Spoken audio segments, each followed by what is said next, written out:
Ok, perfecto. ¿Hay alguna duda, algún comentario, alguna crítica? Todo es bienvenido, que nos sirva para mejorar, adecuar o reorientar el curso hasta ahorita.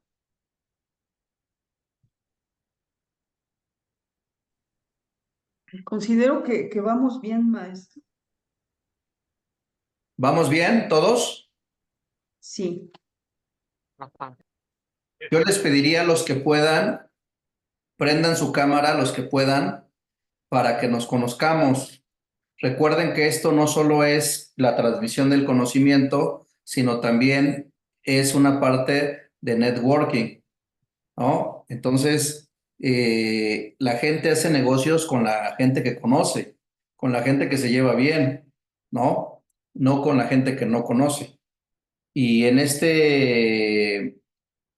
profesión, pues una gran parte son las relaciones, son los amigos, son los contactos. Bueno, vamos a hacer un resumen. Profe, ¿Mandé? profe, a mí me gustaría también, eh, digo, no sé si se pudiese la posibilidad. eh, Digo, normalmente en la carrera pues nos dan una pequeña embarrada de la mayoría de las materias, Claro. pero hemos tenido, bueno, por lo menos yo, yo lo expreso en mi persona, he tenido un poquito de complejidad al momento.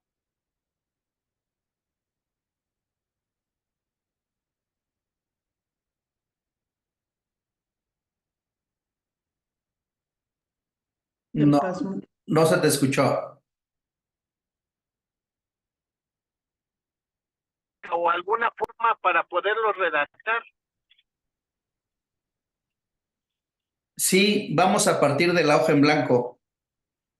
La Ah, ok, metodología, la metodología que utilizamos en estos cursos es partir de la hoja en blanco como si estuviéramos en el despacho, ¿no? O sea, ok, el caso práctico lo vamos a poner y lo vamos a elaborar la demanda como si estuviéramos en el despacho, ¿no? Desde la hoja en blanco. Precisamente por eso los cursos los doy vía Zoom, porque sería un poco más difícil hacerlo físico, poner la hoja, ¿no? Se podría, pero es un poco más difícil, ¿no? ok, Sí, sí, hoy vamos a empezar con el caso práctico y precisamente el curso es la elaboración de la demanda de amparo directo, ¿no? En materia civil en contra de normas generales, ¿no? Y vamos a poner no un machote, sino desde cero, vamos a ir señalando cosa por cosa, fundamento por fundamento y por qué es cada cosa, ¿no? Bueno. A ver, vamos a hacer un pequeño resumen para que no nos perdamos. El día de ayer fue una clase introductoria para ubicarnos en dónde estamos.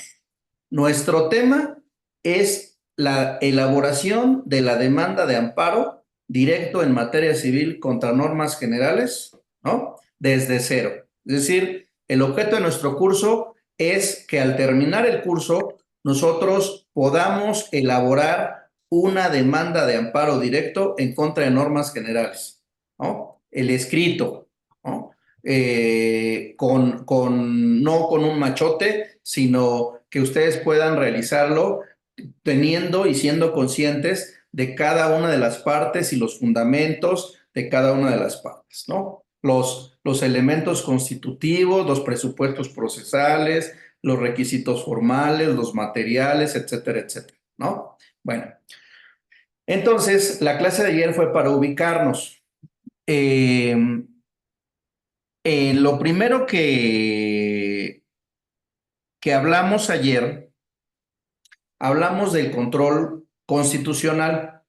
La demanda de amparo o el juicio de amparo directo está dentro del control constitucional, ¿no? Es una parte, es una garantía. Recuerden que con motivo de la reforma en materia constitucional de 2011, el artículo primero, se distinguió entre los derechos humanos y las garantías para su protección. Dentro de esas garantías para la protección de los derechos humanos, está, entre otras, el juicio de amparo directo.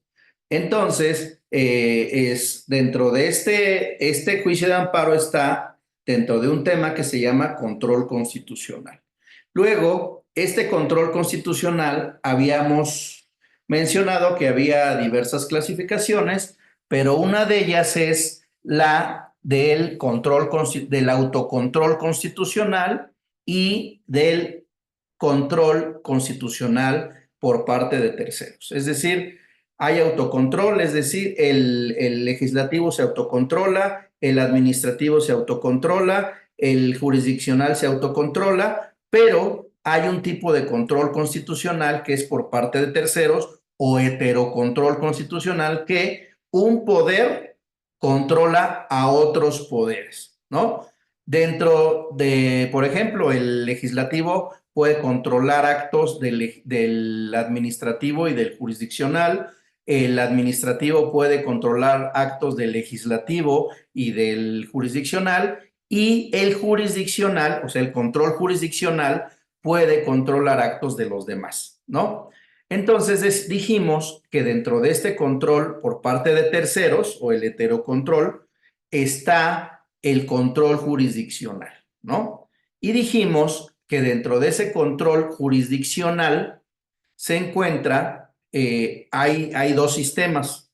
Hay un sistema que se llama concentrado y hay un sistema que se llama difuso, ¿no? En el concentrado, pues ayer no les dije, pero se los digo hoy, el concentrado, pues deriva en parte de las ideas de Hans Kelsen en la Constitución de 1920, ¿no? Y de ahí él crea un sistema de control constitucional concentrado en donde ciertos tribunales únicamente tendrán la facultad o tenían la facultad para analizar la constitucionalidad de los actos, de las normas, ¿no? Por el contrario, el control difuso o el sistema difuso, dentro de sus antecedentes está el sistema de Estados Unidos, ¿no? Cualquier juez podría analizar la constitucionalidad de una norma, ¿no? Recuerdan ustedes el caso Marbury-Madison, ¿no? En ese caso, bueno, un juez común inaplica una ley sin ser un tribunal específico, ¿no? Entonces, habíamos dicho que en ese control jurisdiccional había un control concentrado, un sistema de control difuso, y que nuestro sistema constitucional es mixto, ¿no? Nuestro sistema constitucional es mixto porque en parte es concentrado y en parte es difuso. ¿Por qué? Es concentrado cuando se trata de que ciertos tribunales ejercen ciertas acciones para conocer de la inconstitucionalidad de ciertas normas, de ciertos actos y de ciertas omisiones, como hablamos de la controversia constitucional, Se artículo... apagó su micrófono, profe. ¿Ahí ya? Siempre se escuchó. ¿Sí? Siempre se escuchó. Ok, bueno, entonces habíamos hablado del control concentrado, de que estaba limitado al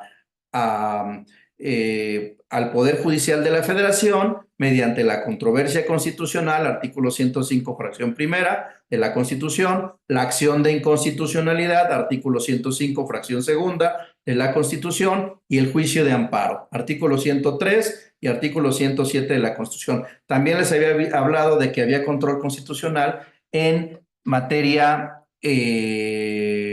electoral, ¿no? Ese no lo íbamos a tocar porque no era materia de esta, pero que lo tengan ahí. Y en el caso del control del sistema difuso, ahí cualquier juez puede ejercer el control mediante determinar la contradicción que existe entre la Convención Americana y la norma doméstica, la norma ya sea federal, ya sea local. La diferencia, entre otras cosas que vimos, era, no se los comenté ayer, se los comento ahorita, es que en el caso del control concentrado, mediante el amparo, ¿no? Mediante el amparo hay una declaración de inconstitucionalidad, hay una declaración de nulidad para el presente y para el futuro.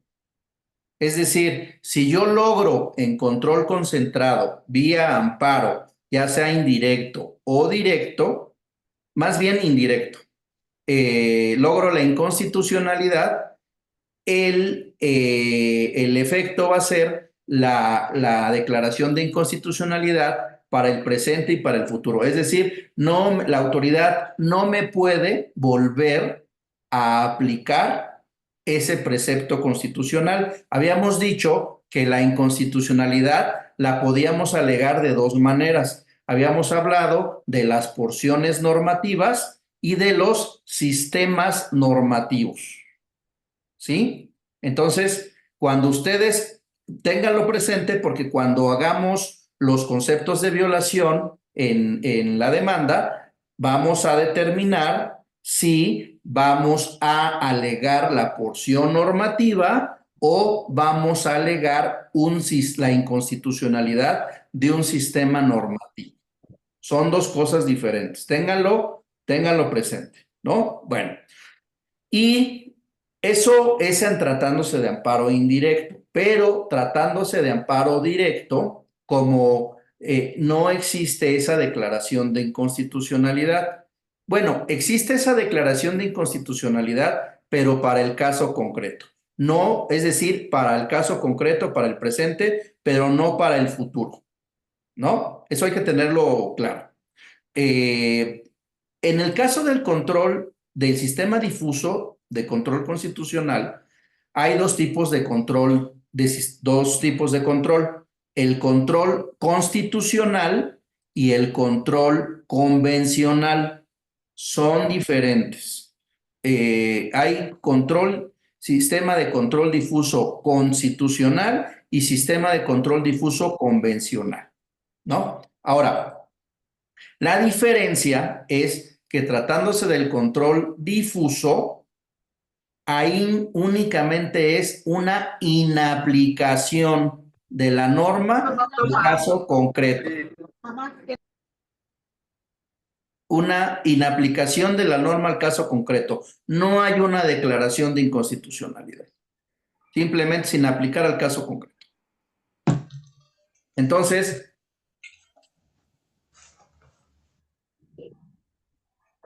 bueno, entonces, en la actualidad, corren de manera paralela los dos sistemas, el concentrado y el difuso. Entonces, no existe, yo no la conozco, una tesis que es lo que yo estoy tratando de hacer en la tesis de la maestría, de una de las maestrías, es tratar de conciliar los dos sistemas de control constitucional, ¿no? El concentrado y el difuso. Entonces, bueno, de ahí lo que vimos es que, a ver, voy a silenciar. Ahí está. Entonces, lo que habíamos visto era que el amparo directo. Habíamos visto que entonces, en resumen, el amparo directo es un medio de control constitucional, es un medio de control constitucional jurisdiccional, es un medio de control constitucional jurisdiccional mixto, en parte difuso, en parte concentrado. Y lo siguiente que vimos fue la pregunta que nos tenemos que hacer cuando vamos a analizar un asunto en materia de amparo. qué amparo procede, ¿no? Entonces, la propuesta que yo les hice para determinar, que a mí me ha funcionado en la práctica, para determinar qué amparo procede, es dividirlo y clasificarlo por actos, por autoridades, ¿no? Actos y autoridades. Es decir, actos legislativos, actos administrativos, actos jurisdiccionales. Contra los actos legislativos, es decir, contra los actos legislativos, contra las normas generales y contra las omisiones legislativas, amparo indirecto. Artículo 107. Ayer lo vimos, de la Constitución y artículo 107 de la Ley de Amparo, ¿no? 2. Actos administrativos. Actos administrativos estricto sensu, omisiones administrativas y procedimientos administrativos seguidos en forma de juicio, amparo indirecto, ¿sí? 3 actos jurisdiccionales. Ahí es donde está el problema. Ahí es donde está el problema. Y entonces, ahí lo que dijimos es que para que ustedes puedan determinar de manera más fácil, porque hay casos que son muy complicados, para que puedan determinar de una manera más fácil y metódica qué amparo procede, pues teníamos que distinguir los actos jurisdiccionales en antes de juicio, durante juicio y después de concluido. ¿Sí? Antes de juicio es amparo indirecto. Y les puse los ejemplos. ¿Cuáles son actos antes de juicio? Una jurisdicción voluntaria, un procedimiento no contencioso, unos medios preparatorios a juicio ejecutivo, unos medios preparatorios a juicio de desahucio, un embargo precautorio prejudicial, ¿no? Todos esos son actos antes de juicio, ¿no?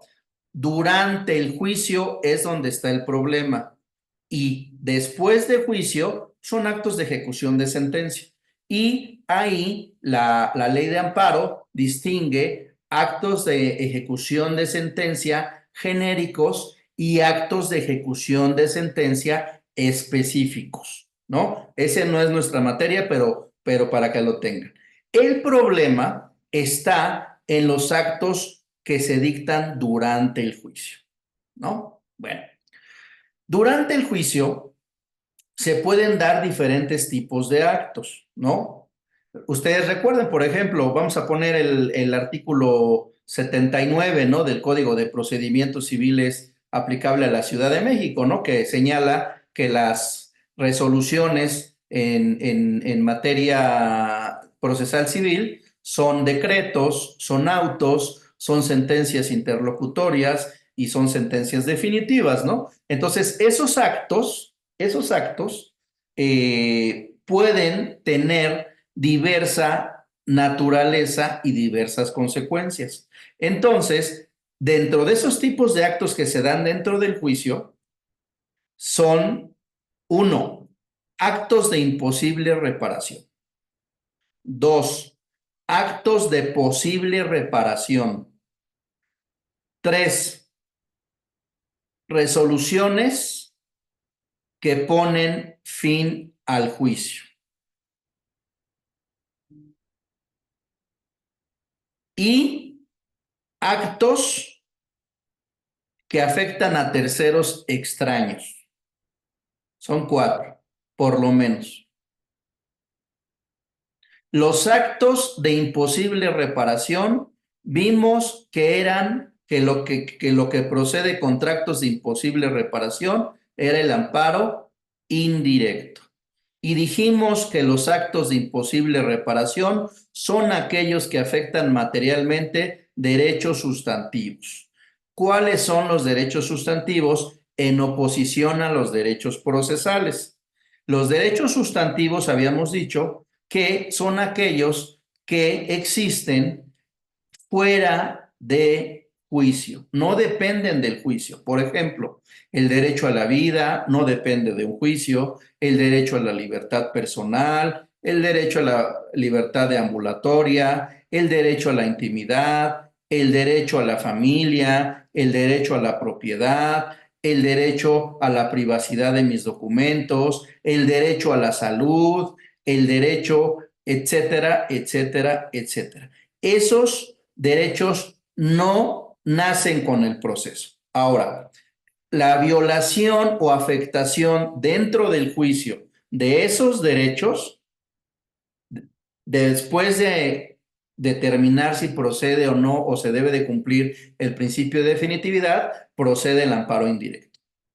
Ahora, esos son los actos de imposible reparación, los que violan derechos sustantivos. Dos, les puse ejemplo, ¿no? Por ejemplo, la pericial en materia de contabilidad o el artículo 278 o 287 del Código de Procedimientos Civiles que permite el juez requerirle al contrario que exhiba un documento y si no lo exhibe se tendrá por ciertas las afirmaciones del contrario, ¿no? Entonces, en esos casos, si me piden la receta secreta de Coca-Cola, ¿no? Pues me están afectando un derecho sustantivo que es la intimidad, que es la privacidad de mis documentos, ¿no?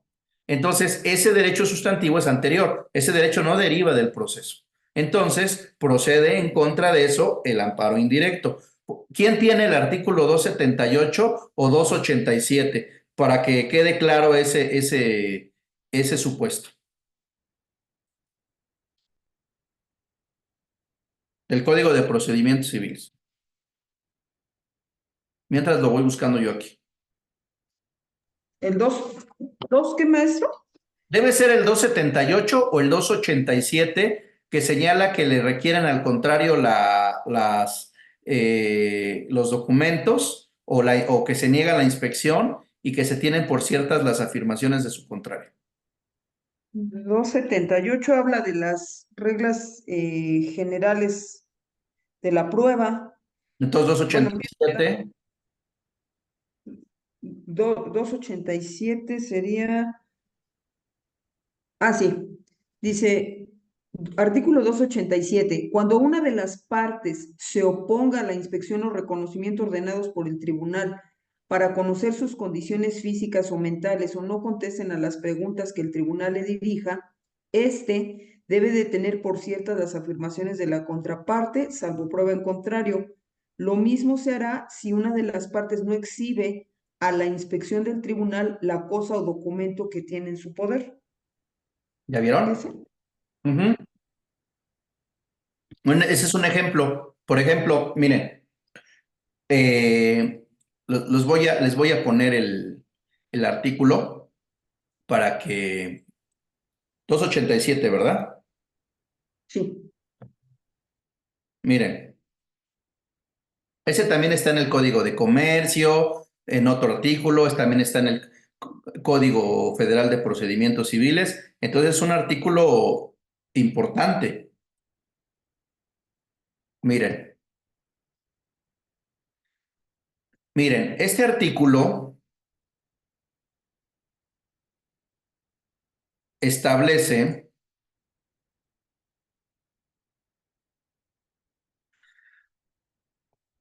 cuando una de las partes se oponga a la inspección o reconocimiento ordenados por el tribunal para conocer sus condiciones físicas o mentales, o no conteste a las preguntas que le dirija, éste debe tener por ciertas las afirmaciones de la contraparte, salvo prueba en contrario. Lo mismo se hará si una de las partes no exhibe la inspección del tribunal la cosa o documento que tiene en su poder. La receta secreta de Sabritas, la receta secreta del pollo feliz, etcétera, etcétera. ¿Sabes qué? Me exhibes, te solicito con fundamento en el 287 que me exhibas la receta secreta de la salsa.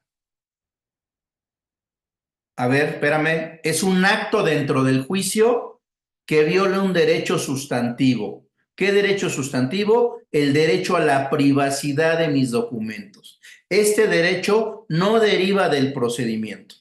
Este derecho es anterior. Entonces, después de agotar el principio de definitividad y determinar si ese recurso, normalmente apelación, es efectivo o no, pues lo tendrá que agotar o no y presentar una demanda de amparo indirecto. Porque acuérdense que dijimos que el,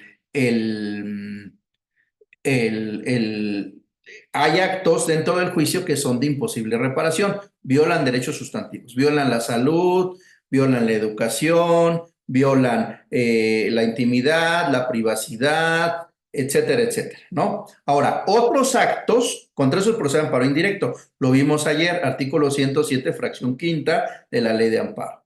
Luego, hay otros actos que son los actos que son de reparación posible.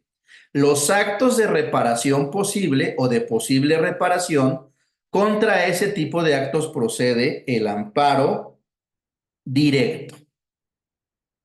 Ese tipo de actos de posible reparación son igual actos dictados dentro del procedimiento, pero que son de posible reparación porque pueden ser reparados al momento de presentar el amparo directo. Y se refiere a violaciones a derechos procesales en oposición a derechos sustantivos.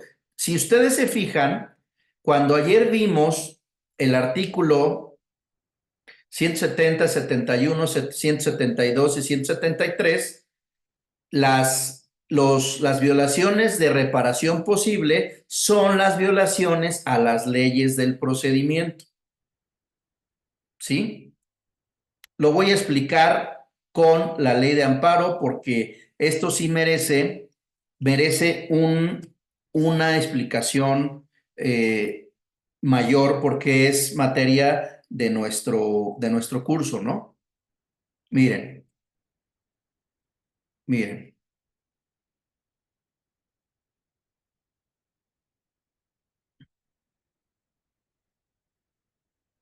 vean.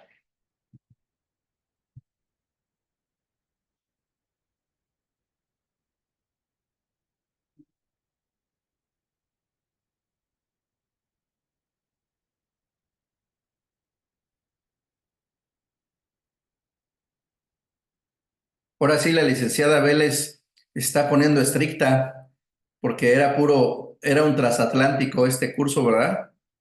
Con la asistencia. Ah, es que, bueno, No, está bien, como está bien. No, perfecto, que perfecto, así le hacen normalmente otros docentes, o sea, checan ahí la asistencia, porque ayer la estaban poniendo en el chat, maestro, perfecto. y No, en- perfecto, perfecto. sí, Este, gracias. perfecto. Vean, miren, el artículo 170, ¿sí se ve?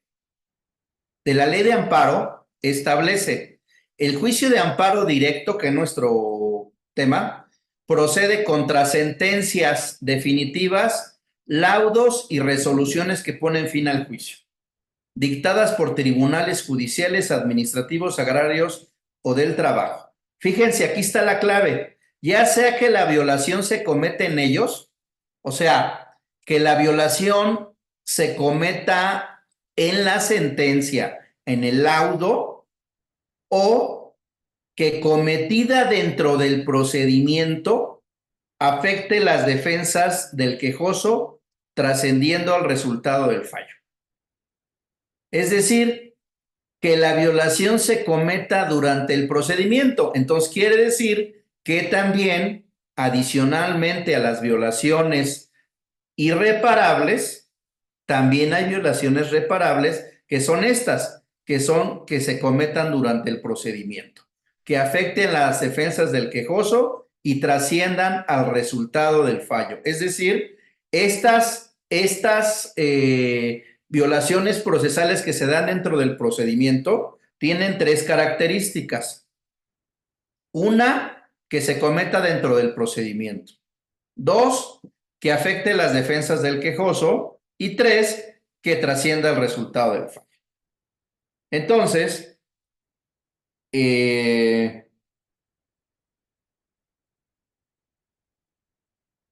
permítanme un segundito.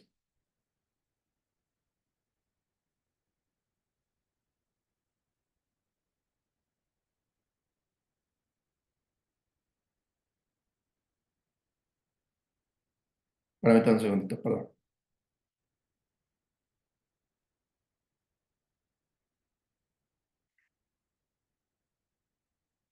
Ok, entonces, eh,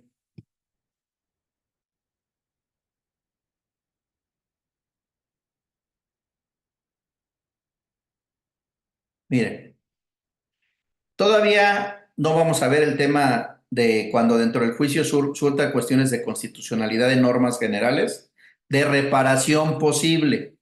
Todavía no llegamos a eso, lo vamos a ver. Lo que quiero es que entiendan los actos que hay. Miren, luego, el artículo 171 señala de la ley de amparo, al reclamarse la sentencia definitiva, laudo o resolución que ponga fin al juicio, deberán hacer valer las violaciones a las leyes del procedimiento. O sea, las violaciones a las leyes del procedimiento son esas violaciones intraprocesales que son de reparación posible en oposición a las violaciones procesales de reparación imposible. ¿Sí? O de imposible reparación. Y si se fijan, son puros derechos procesales, son derechos que derivan del proceso, ¿no? A diferencia de los derechos sustantivos que no derivan del proceso anteriores, todas estas leyes del procedimiento, todas estas violaciones intraprocesales que son reparables son derechos procesales, derivan del proceso. Por ejemplo, en el artículo 172, en los juicios tramitados ante los tribunales administrativos, civiles, agrarios o del trabajo, se consideran violar las leyes del procedimiento y que afectan a las defensas del quejoso, trascendiendo el resultado del fallo, cuando no se le cite o se le cite en forma distinta a la ley. El emplazamiento es un derecho procesal que deriva del proceso. El emplazamiento no deriva de fuera del proceso, ¿no? No nace fuera del proceso, nace dentro del proceso.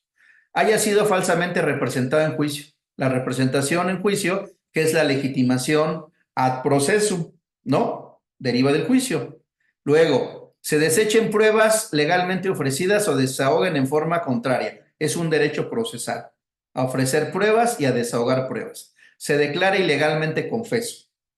Es un aspecto de desahogo de la prueba confesional. Se deseche o resuelve ilegalmente un incidente de nulidad.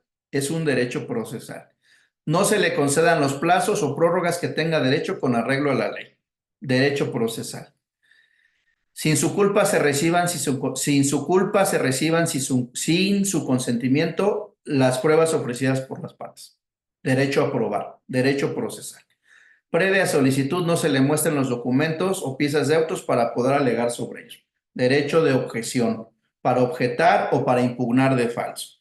Recuerden que en materia procesal civil hay dos tipos. El 340 del Código de Procedimientos Civiles, que es la objeción en cuanto al alcance y valor probatorio, y el 386, que es la impugnación de falsedad. Son dos cosas diferentes. Luego, se le desechen los recursos. También, derecho a recurrir, es un derecho procesal. Se continúa el procedimiento después de haber promovido una competencia, ¿no? Se desarrolla cualquier audiencia sin la presencia del juez, etcétera, etcétera, ¿no? En materia, el 173 es en materia penal, sistema de justicia penal mixto, inciso A, y en el inciso B,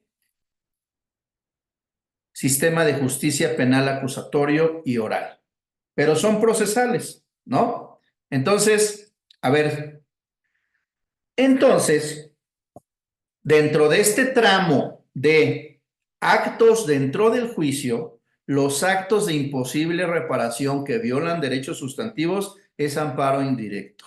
Los actos de posible reparación que violan derechos procesales es amparo directo. 3. Las resoluciones que pongan fin al juicio. Dentro del juicio también puede haber resoluciones que pongan fin al juicio, ¿no? Y Eso está, pues también en el artículo 170 de la ley de amparo. Miren, artículo 170. El juicio de amparo procede contra sentencias. Lo primero son las sentencias. Lo segundo son las resoluciones que ponen fin al juicio.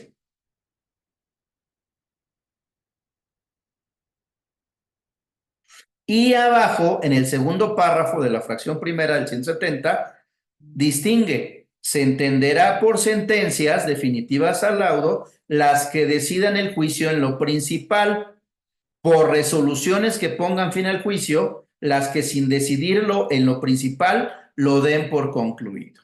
Y les dije, bueno, vamos a poner el ejemplo. Vamos a poner el ejemplo. Vamos a poner el ejemplo. Les dije ayer,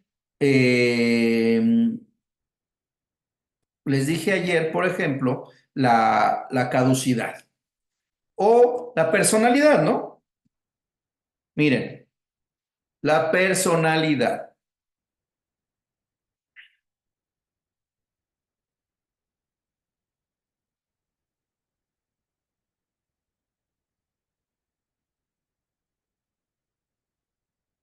Miren, el artículo 41 del Código de Procedimientos Civiles aplicable a la Ciudad de México establece, el artículo 41, en la excepción de falta de personalidad del actor o en la impugnación que se haga de la personalidad del que represente al demandado, cuando se declare fundada una u otra, si fuera subsanable el defecto, el tribunal concederá un plazo no mayor a 10 días para que la subsane. Y de no serse así, cuando se trate del demandado, se continuará el juicio en rebeldía. Si no fuera subsanable la del actor, o sea, la del representante del actor, el juez de inmediato sobreseerá el juicio y también devolverá los documentos. ¿Ya vieron? Entonces, esta es una resolución que se dicta durante el juicio, es una resolución que pone fin al juicio. Acaba el juicio sin resolver el fondo. No tienes personalidad, sobreseo el juicio y devuelvo los documentos. Lo mismo procede cuando, con la excepción de falta de capacidad, que es el segundo párrafo del 41. La falta de capacidad del actor obliga al juez a sobreseer el juicio.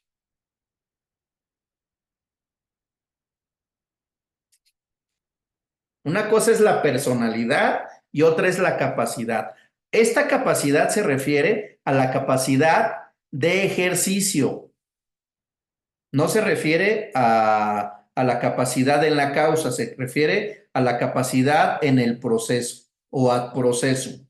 No se refiere a la capacidad en la causa porque la capacidad en la causa se analiza hasta la sentencia. Esta capacidad se refiere a la capacidad ad proceso. ¿Qué se les ocurre? Por ejemplo, que no tenga capacidad. ¿Qué se les ocurre? ¿Quién no tiene capacidad de ejercicio? Los menores de edad. Uh-huh. Uh-huh.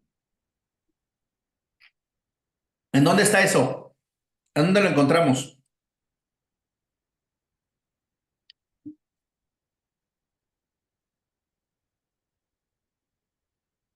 En el Código Civil, ¿no? En el Código Civil encontramos quienes no tienen capacidad de ejercicio.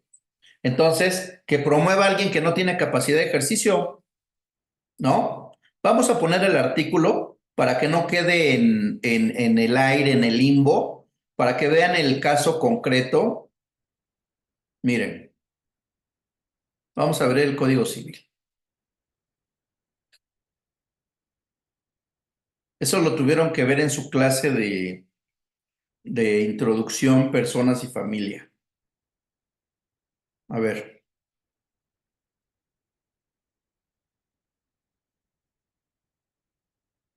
Y si no lo vieron, hay que estudiarlo. Es como lo que no nos dieron los papás. Pues hay que hacerlo. A ver.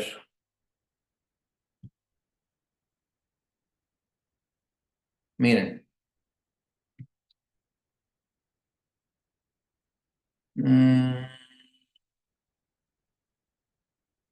Hay un artículo.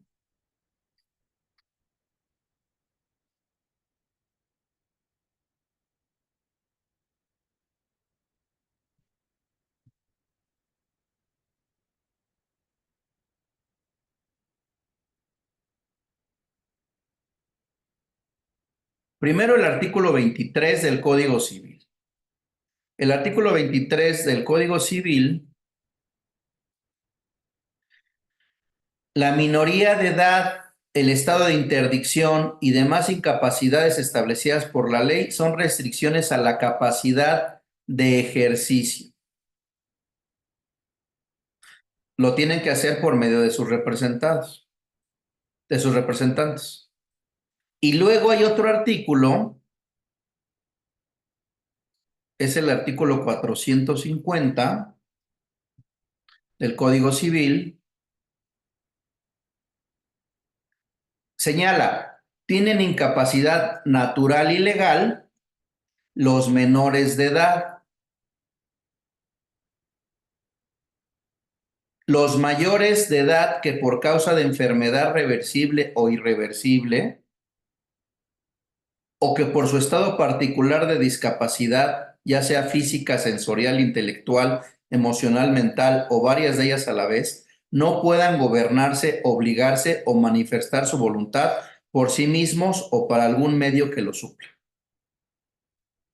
Entonces, para acreditar la excepción de falta de capacidad de ejercicio, pues nos tenemos que ir al artículo 450 del del Código Civil. En el caso de la Ciudad de México, tendrán los que son de otros estados, tendrán que buscar ese artículo en el Código Civil, ¿no? De su estado. Ahora, bueno, ahora, bueno, pues ahora ya se está unificando con Código Nacional, ¿no? De procedimientos civiles y familiares, ¿no? Pero bueno, de ahí vamos a armar un curso, pero a diferencia de los demás que hay, vamos a armar un curso desde el punto de vista procesal constitucional, ¿no? Lo vamos a armar vamos a ver qué universidad nos ayuda y lo armamos. Eh, bueno, entonces, también otro ejemplo de una resolución que pone fin al juicio es la caducidad. Es la caducidad de la instancia. No resuelve el fondo, pero si se actualiza la caducidad, se acaba el asunto. Y entonces, en contra de esa resolución, después de agotar el principio de definitividad o de cumplir con el definitividad, hay que presentar el amparo directo. Miren, dice el artículo 137 bis del Código de Procedimientos Civiles aplicable a la Ciudad de México. Busquen en sus estados el artículo de la caducidad y la caducidad opera de pleno derecho. Los efectos y las formas de declaración de la caducidad son las siguientes. Fíjense, fracción segunda, 137 bis. La caducidad extingue el proceso, pero no la acción. La caducidad, fracción tercera, convierte en ineficaces las actuaciones del juicio y las cosas deben volver al estado que tenían antes de la presentación de la demanda y se levantarán los embargos preventivos y cautelares. ¿Ya vieron? Entonces,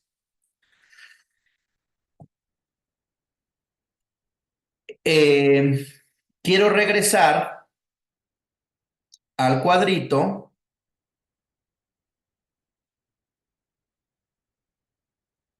Quiero regresar al cuadrito creo que con esto ya es más entendible el cuadrito. Miren.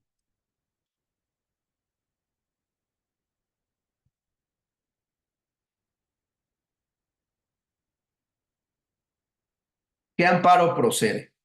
Contra actos jurisdiccionales, les había dicho que procedían contra omisiones, amparo indirecto. Contra actos, y habíamos hablado que tenemos que distinguir si es antes, si es durante, si es sentencia o laudo o si es después.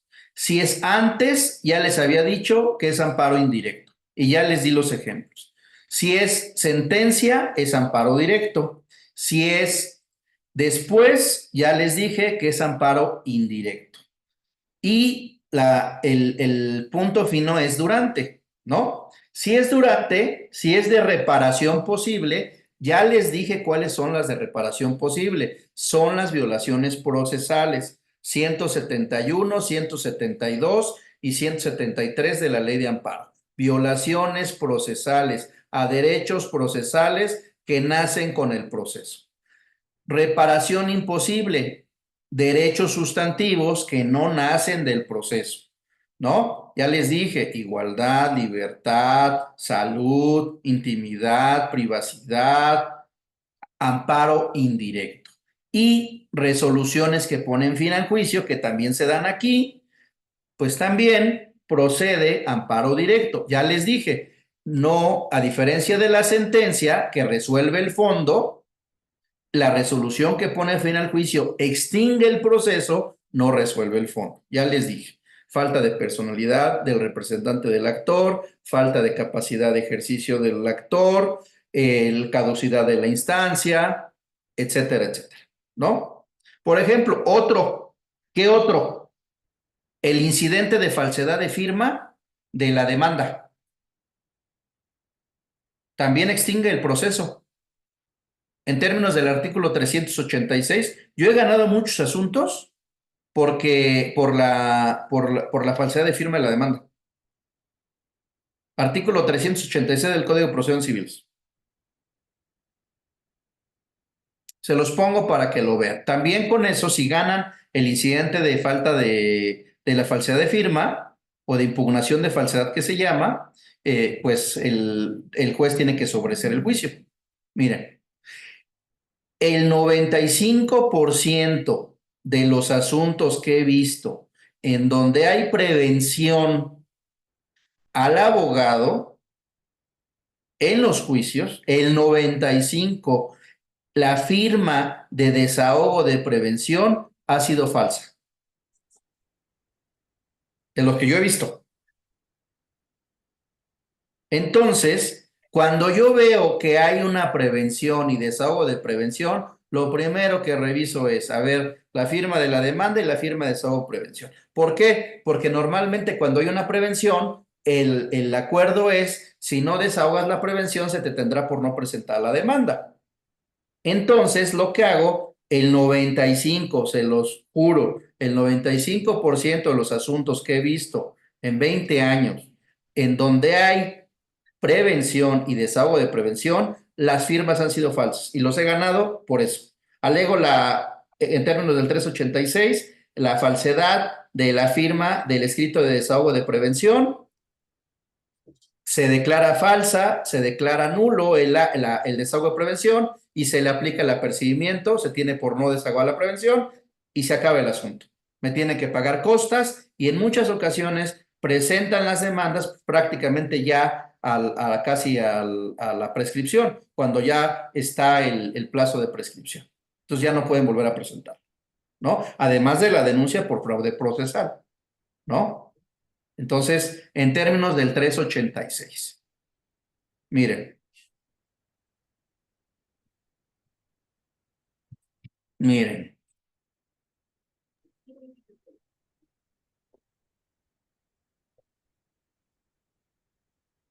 Oiga, Este es profesor, otro me caso. surgió una duda, Mandé. pero me surgió una duda en cuanto al incidente de falsedad de firma, bueno, cuando lo declaran procedente, se puede interponer un amparo directo porque pone fin al juicio? Efectivamente, estamos Y hablando más, de las resoluciones que ponen fin al juicio. y más si es en representación de un menor de edad por sus Efectivamente. derechos procesales. Efectivamente. Estamos hablando de un caso, de una resolución que pone el juicio. Hay que analizar si procede un recurso, agotar el recurso y después presentar la demanda de amparo directo. Pero lo que estoy diciendo es que se trata esto de una resolución que pone fin al juicio porque no entró al fondo, ¿no? Y extinguió el proceso. Vean el artículo 386.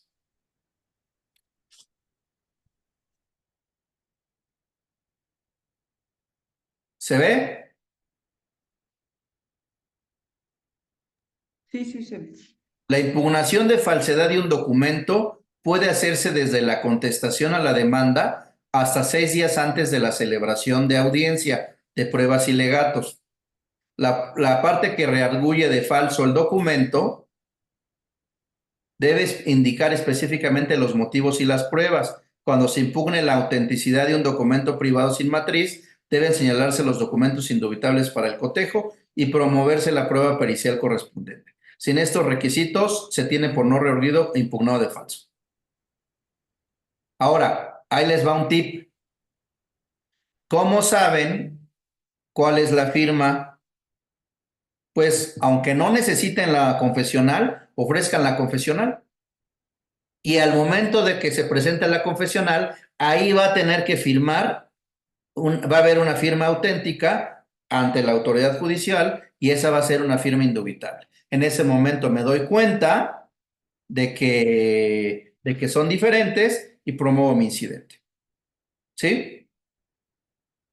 Ahora, el tema es que cuando se dan cuenta hasta el final, ese 386 establece que la impugnación de falsedad solo puede presentarse 6 días antes de la audiencia. Entonces, en materia de amparo directo contra normas generales, que es nuestro curso, tendríamos que alegar, si se los desechan, la inconstitucionalidad de ese 386 porque les limita su acceso a la justicia y además les obliga a lo imposible. Oye, yo no sabía que no tenía una firma indubitable en el juicio, porque a veces lo que hacen es presentan la demanda falsa y después actúa el abogado o el apoderado y entonces ya no hay manera de comprobar la firma inicial. Entonces la única manera de hacerlo es ofrecer la confesional o la declaración de parte o algo para que se presente y haya una firma indubitable. En ese momento me doy cuenta, las comparo, oye, esta no es, ¿no? Entonces, no, que el 386 te lo desecho. Está bien, me lo desechas, pero hay que solicitar cuando presenten el incidente que al juez que inaplique esa porción normativa, el de los 6 días antes, bajo el argumento de que viola su derecho de acceso a la justicia y que nadie está obligado a lo imposible porque yo no tenía un parámetro, para determinar si era o no hasta este momento, ¿no? Eso me pasó en un juicio apenas, que me di cuenta, ofrecí la confesional, me di cuenta, dije, no, esta no es la firma, porque le hacen así, presentan la demanda y luego actúan por puros apoderados o por abogados y entonces ahí ya no te das cuenta. Entonces, ofrecí la confesional, se presentó, firmó, dije, no, esta no es. Presenté el incidente y solicité al juez que inaplicara ese artículo por ser contrario al 17 constitucional y por ser contrario al principio de que nadie está obligado a lo imposible, ¿no? Y admitió el incidente, ¿no? O al contrario, Celso, no, maestro, digo, para evitar dilaciones procesales por la parte contraria, pues hasta lo que se recomienda es que te firme, y la firma y nombre, ¿no? De puño y letra de la persona, ¿no? Es lo que yo Del hago, cliente. es lo que yo hago. Sí, así lo Yo, hago. yo le pido que firme y que ponga el nombre, Sí, yo también. ¿no? Ujú. Pero el tema aquí es cuando hay pillos que hacen eso y actúan por apoderado, la primera, la demanda la presenta el cliente y después puro apoderado, abogado, no te das cuenta. Entonces, cuando llega la confesional, ya se te fueron los 6 días antes del 386. Entonces, ¿qué haces?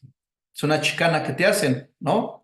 Entonces, esa chicana, pues hay que solicitar la inaplicación de esa porción normativa por ser violatoria al 17 y por ir en contra del principio general del derecho de que nadie está obligado a lo imposible. Acuérdense que los principios generales del derecho están reconocidos constitucionalmente en el artículo 14 constitucional, que establece que la sentencia en materia civil debe ser conforme a la letra, a su interpretación jurídica y a falta de ley con base en los principios generales del derecho.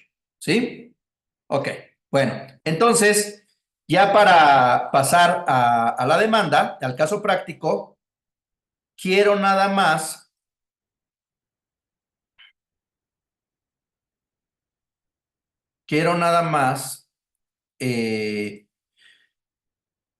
volver a, porque esto es, perdón que insista, pero esto es súper importante, que durante el juicio hay actos de reparación posible, que son violaciones procesales, las del 170, 71, 172, 173 de la ley de amparo. Hay violaciones de reparación imposible o de imposible reparación, violación a derechos sustantivos, procede amparo indirecto.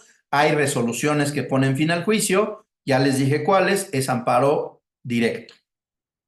¿Ya quedó claro? ¿Alguna duda? ¿Quedó perfectamente claro ya? Sí. O nada teme el que nada sabe, o cómo era. No, sí quedó bastante claro. ¿Sí? Sí. Entonces, cuando hagan sus amparos, acuérdense de ese cuadrito, ¿ya lo copiaron? ¿O lo pongo otra vez?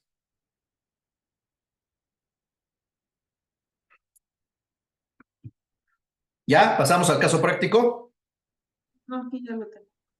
Bueno, ¿ya tienen el cuadrito? Sí. Ok, bueno. Vamos a pasar al caso práctico. Miren, este caso práctico es real. Y este caso práctico se puede dar en muchos asuntos, no solo civiles, familiares, ambientales, penales, etcétera, etcétera. Es el plazo para que opere la prescripción. Fíjense lo que pasa aquí en este asunto. El 9 de enero de 2019, a ver, ¿quién no lee? Yo. Dice, caso práctico. El 9 de enero del 2019, la señora Lupita contrató los servicios profesionales del licenciado Juventino. ¿Alguien se llama ¿Para qué? Juventino aquí? ¿No? No, Ah, bueno, venga. ok. Para que éste tramitara su divorcio y defendiera los 7 inmuebles que adquirió dentro del matrimonio y que formaban parte de la sociedad conyugal, pues su esposo Pedro nunca la ayudó ni cumplió con sus deberes matrimoniales. El licenciado Juventino logró que el juez de lo familiar de la Ciudad de México, mediante sentencia, declarara la disolución del vínculo matrimonial y que los 7 inmuebles que eran propiedad de la señora, y que los 7 inmuebles eran propiedad de la señora Lupita. El señor Pedro apeló y la sala confirmó la sentencia, misma que quedó firme el 7 de julio del 2021. Y el 9 de agosto de 2021 dejó de prestarle los servicios. Ah, licenciado Juventino. Ah, sí. El 2 de enero de 2024, o sea, después de 2 años, el licenciado Juventino demandó el cumplimiento forzoso del contrato de prestación de servicios y el pago de la cantidad de 7 millones por concepto de honorarios. La señora Lupita contestó la demanda y opuso la excepción de prescripción con base en el artículo 1131, fracción menor del 161. Sí, 1161, fracción 1 del Código Civil aplicable en la Ciudad de México. El 7 de junio del 2024, el juez civil, mediante sentencia, absolvió a la señora Lupita y declaró fundada la excepción de prescripción porque el licenciado Juventino presentó su demanda después de 2 años, contados a partir que dejó de prestar los servicios.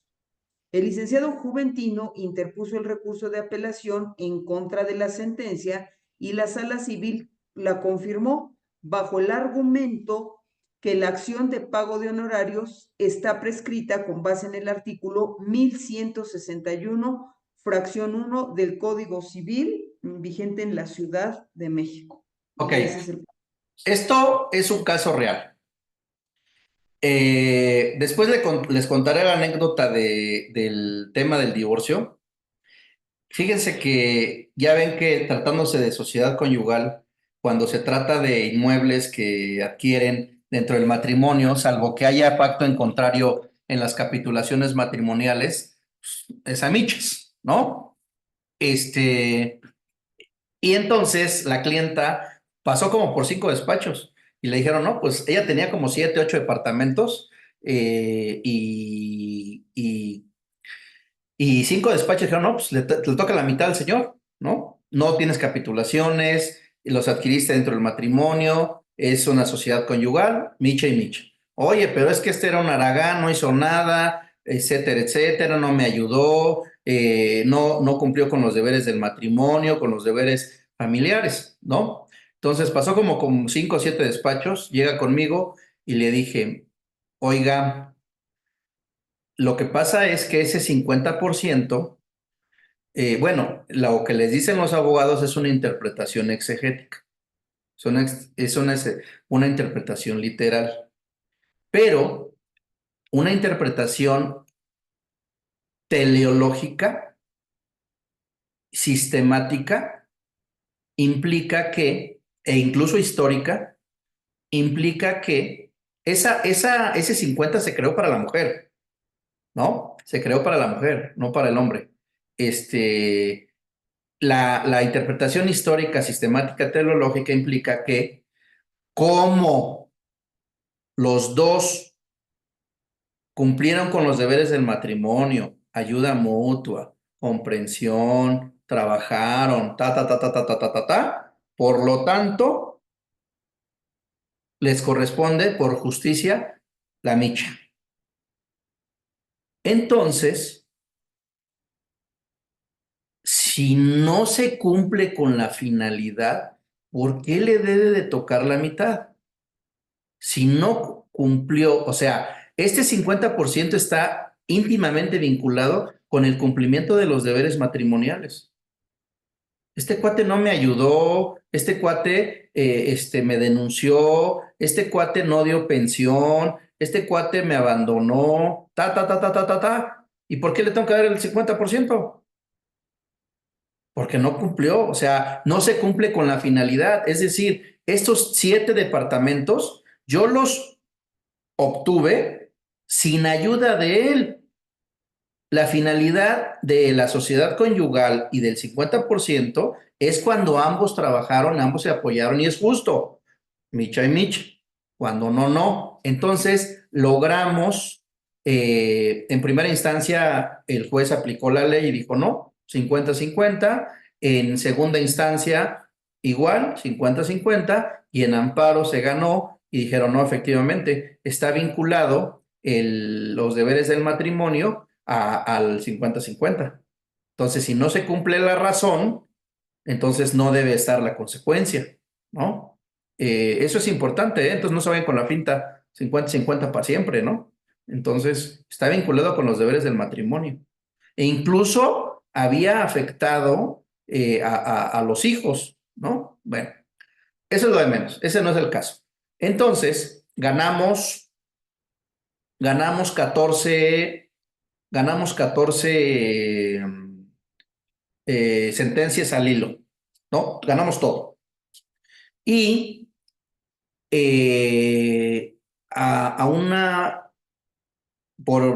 por cuestiones personales, le encargo el asunto a una persona que presente la demanda, bien facilito. bien facilito, pues está todo ganado, saca copias certificadas, están las cédulas, demándale el pago. Échame mis 7 millones. Y a la persona que le encargué el asunto, dije, pues está facilito, está fácil. Nunca se confíen porque esté facilito. Son los que más se complican, ¿no? Le dije, bueno, pues llévalo, está sencillo. ¿Qué va a decir? Gané todo, échame mis 7 millones, ¿no? Y le embargamos unos departamentos, etcétera. Bueno, pues se le pasa el plazo, porque el artículo, vámonos al Código Civil,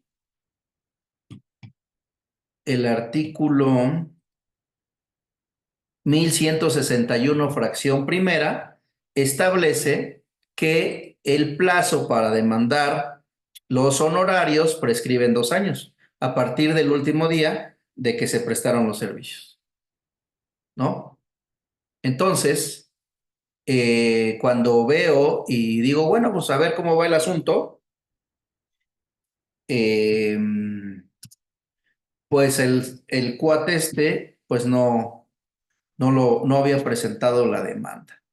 Y entonces, pues fueron los 2 años. Miren,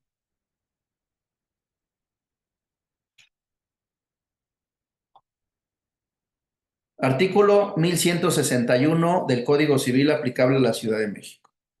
Prescriben en 2 años los honorarios.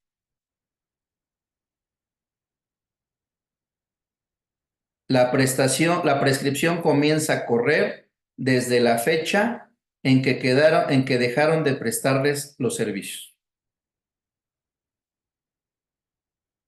En ese caso, ¿cómo lo determinaron ahí tu despacho, maestro? O sea, desde que causó ya ejecutoria la resolución de la No, sala, no. o Lo que pasa es que sacamos copias certificadas de todas las constancias y le entregamos un informe, una entrega-recepción de conclusión de los servicios, ¿no? ok, A partir de pero ahí, pues corrían los 2 años, ¿no? o sea, la verdad, reconozco y está mal, yo no, no hago contrato. Y así el otro día me bailotearon, me revocaron en un asunto y no me pagaron, pero esas son las consecuencias. Entonces, nos pasa, nos pasa. Y esto no le va, yo creo que le ha pasado más que de a uno, ¿eh? ¿No? Entonces, o de repente te llegan otros asuntos que ya de 1 año, 2 años la prescripción y ya llegan prescritos, ¿no? Ahora, entonces, eh, primera instancia, excepción de prescripción negativa. Segunda instancia, excepción de prescripción negativa. Confirma. Y entonces viene el amparo. Viene el amparo contra normas generales. ¿Quedó claro el caso? Vamos a volverlo a repetir. A ver quién lo lee.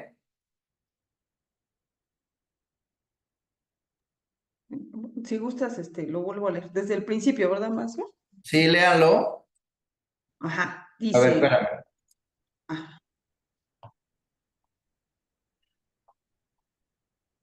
Venga. sí, dice, el 9 de enero de 2019, la señora Lupita contrató los servicios profesionales del licenciado Juventino para que se tramitara su divorcio y defendiera los 7 inmuebles que adquirió dentro del matrimonio y que formaban parte de la sociedad conyugal, pues su esposo Pedro nunca la ayudó ni cumplió con los deberes matrimoniales. El licenciado Juventino logró que el juez de lo familiar, mediante sentencia, declarara la disolución del vínculo matrimonial y que los 7 inmuebles eran propiedad de la señora Lupita. El señor Pedro apeló y la sala confirmó la sentencia, misma que quedó firme el 7 de julio del 2021. El 9 de agosto del 2021 dejó de prestarle los servicios el licenciado Juventino. El 2 de enero del 2024, el licenciado Juventino demandó el cumplimiento forzoso del contrato de prestación de servicios y el pago de la cantidad de 7 millones por concepto de honorarios. La señora Lupita contestó la demanda y opuso la excepción de prescripción con base en el artículo 1161, fracción 1 del Código Civil. El 7 de junio del 2024, el juez civil, mediante sentencia, absolvió a la señora Lupita y declaró fundada la excepción de prescripción porque el licenciado Juventino presentó su demanda después de 2 años, contados a partir que dejó de prestar los servicios. El licenciado Juventino interpuso el recurso de apelación en contra de la sentencia y la Sala Civil la confirmó bajo el argumento de que la acción de pago de honorarios está prescrita con base en el artículo 1161, fracción 1. Es cuando. ¿Sí? ¿Está claro? Ok. Bueno, vamos a empezar nuestra demanda con nuestra hoja en blanco.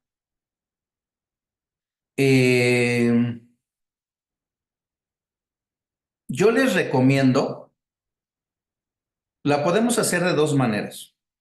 La podemos hacer con un protocolo o la podemos hacer sin un protocolo. Esa idea no es mía, esa idea me la robé del doctorado.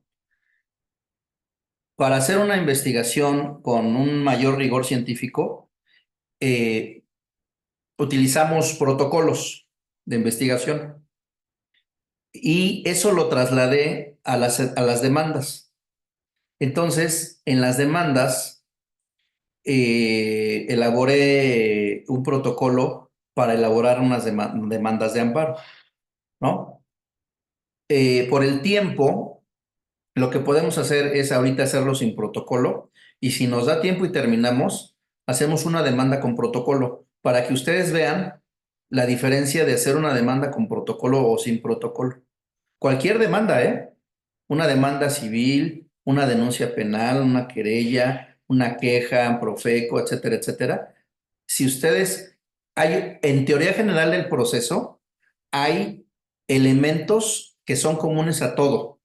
Los presupuestos procesales son comunes a todo. Los elementos constitutivos de la acción eh, son comunes a todos.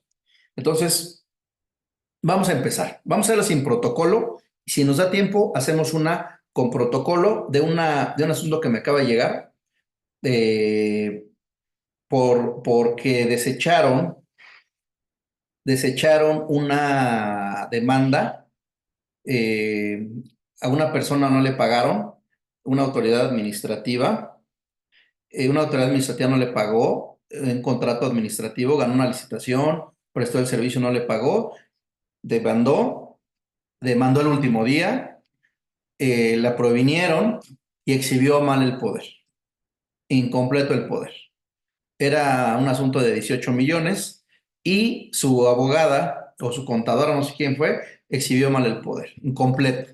Entonces tuvieron por no presentada la demanda, ya no se podía volver a presentar para el último día y presentaron el recurso lo perdieron y ahorita está en amparo directo. Me llegó el amparo directo ya presentado, totalmente insuficiente y hay que salvarlo. Pero bueno,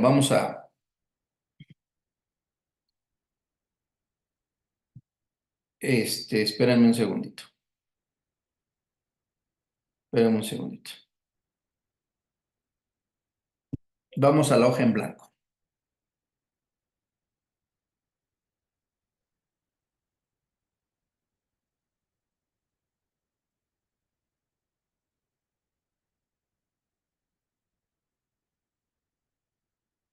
Así estamos cuando salimos de la carrera. En blanco. ¿Ante quién lo presentamos? ¿Quién sabe? ¿Qué ponemos? ¿Quién sabe? ¿En dónde está lo que tenemos que encontrar? ¿Quién sabe? Permítanme nada más, permítanme 3 minutitos para atender un tema y ahorita regreso. ¿No hay problema? No, problema. maestro, ninguno. Permítame tantito. Adelante, doctor.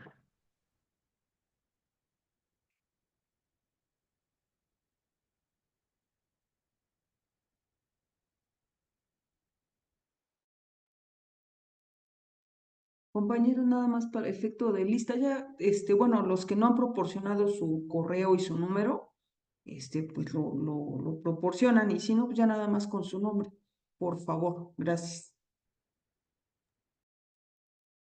Siempre se tiene que estar poniendo nombre y correo cada sesión.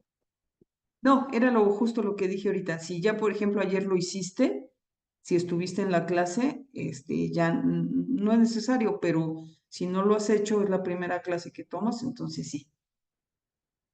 Ok, muchas gracias.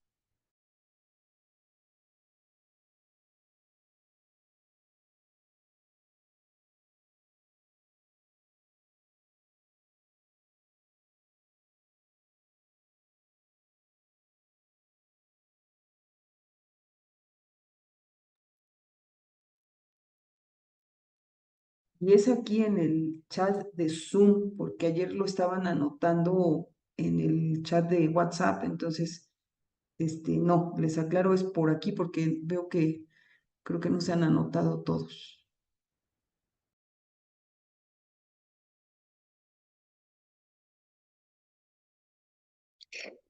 Compañera, buenas noches. Disculpa, ayer estuve yo en la clase completa, pero si Ujú. la quiero volver a ver, ¿hay forma de volverla a ver? Porque ya ves que el profesor estaba grabando la clase, o Sí, ya no dijo se que hoy puede. iría a su canal de YouTube tal vez nos la comparta en el mismo chat grupal, pero siempre la sube Ah, ok. en YouTube. Sí, ahí Ah, ok, está. perfecto. Y su canal de YouTube está en el grupo, me imagino. Sí, o si no en YouTube dale, ¿cómo puso? Nada más puso Daniel Vázquez Millán y ahí tiene. Entonces, Ok, como que cuando le pones ahí en su canal, aleatoriamente como que te da sus clases que ha dado. Pero si se van a listas y las ordenan, cronológicamente, ahí aparecen todas sus clases o sus cursos que ha dado y ahí te los agrupa, ¿no? Por ejemplo, amparo directo o el amparo indirecto o las clases de convencionalidad que ha dado. Ha dado anoté varios, son como 7, 8 cursos. Ha dado varios. perfecto, muchas gracias. Ya, perdón. A ver, antes de elaborar la demanda,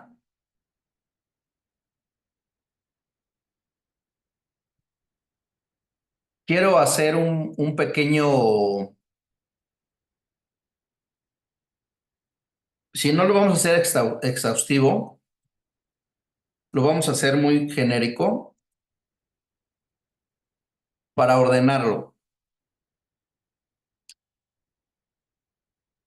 Sí se ve la hoja. Sí, Ok. Miren, esto les va a servir no solo para hacer una demanda de amparo directo, sino les va a servir para hacer cualquier demanda. Miren, en todo juicio, en todo tema civil, penal, administrativo, laboral, hay una relación jurídica sustancial y hay una relación jurídica procesal. Y en la relación jurídica sustancial y procesal hay unos sujetos, hay o unos objetos y hay una relación jurídica.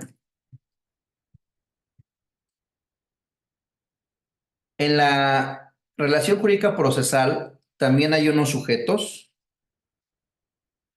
hay un objeto y hay una relación jurídica.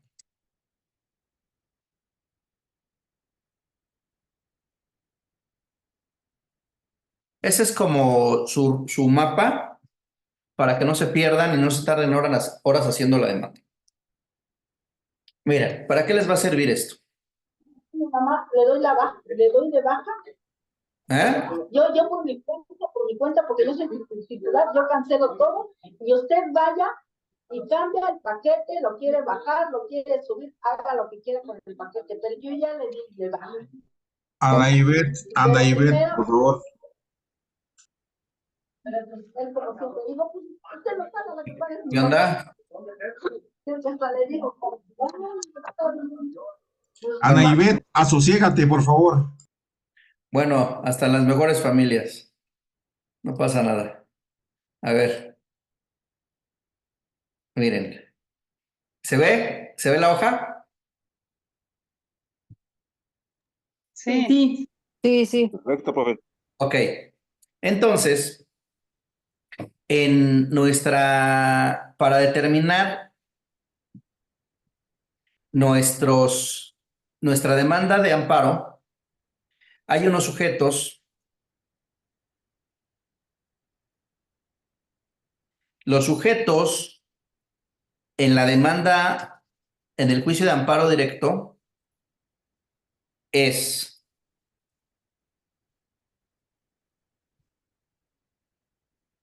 el quejoso o quejosos, el tercero interesado, el MP federal,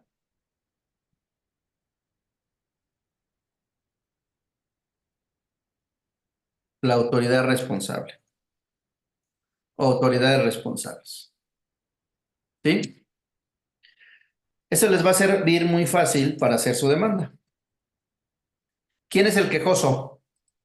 En nuestro caso, El abogado Juventino. el licenciado Juventino. ¿No? El tercero interesado, ahorita vamos a ver el artículo. El quejoso, el tercero interesado, o sea, las partes del juicio de amparo están reguladas en el artículo 5º de la ley de amparo. Artículo 5º de la ley de amparo. Ahorita lo vemos. El licenciado Juventino es el quejoso. El tercero interesado, como se trata de un juicio, en términos del artículo 105, que ahorita lo vamos a ver, es el contrario. ¿Quién es el contrario? La señora Lupita.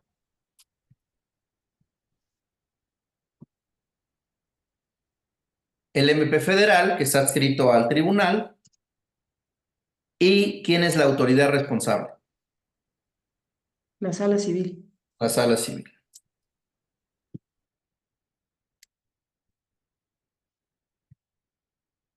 ¿No?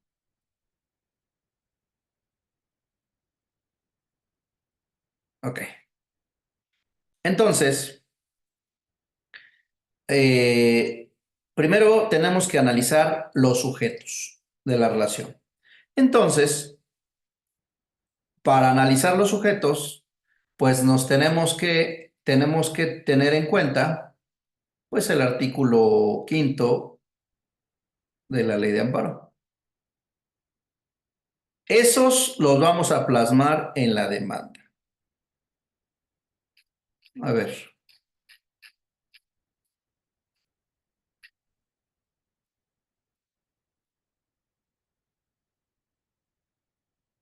Artículo 5º.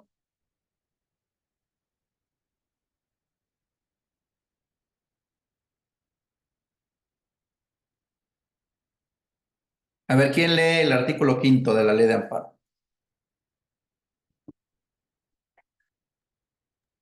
Aquí lo tengo. Dice, artículo 5º, son partes en el juicio de amparo, uno. ¿Se ve la ley? Así. Ok, Sí, sí, sí. venga.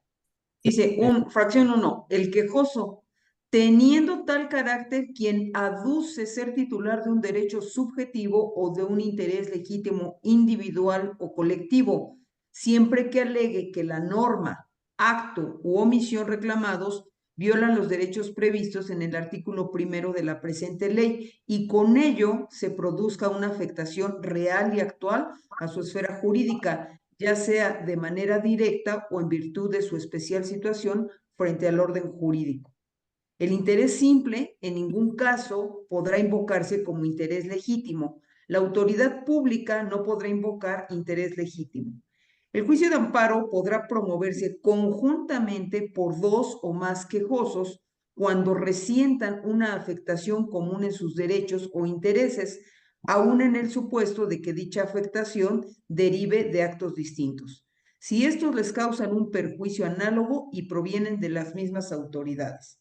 Tratándose de actos o resoluciones provenientes de tribunales judiciales, administrativos, agrarios o del trabajo, el quejoso deberá aducir ser titular de un derecho subjetivo que se afecte de manera personal y directa. La víctima u ofendido del delito podrá tener el carácter de quejoso en los términos de esta ley. Hasta ahí, perdón. Tratándose de amparo directo, como se trata de amparo en contra de autoridades y actos jurisdiccionales, la pregunta es, ¿podemos hacer valer el interés legítimo en amparo directo, sí o no? Sí. Sí. Porque hay dos tipos de interés, ¿no? Hay el interés jurídico Jurídico y legítimo. es el derecho subjetivo. Y hay el interés legítimo, individual o colectivo, ¿no? Tratándose de amparo directo, legalmente no es posible hacer valer interés legítimo. ¿Por qué? Porque el artículo 5º, fracción primera, en este párrafo dice, tratándose de actos o resoluciones provenientes de tribunales judiciales, administrativos, agrarios o del trabajo, el quejoso deberá decir ser titular de un derecho subjetivo que se afecte de manera directa. Es decir, interés jurídico. Esto da para una tesis, ¿eh?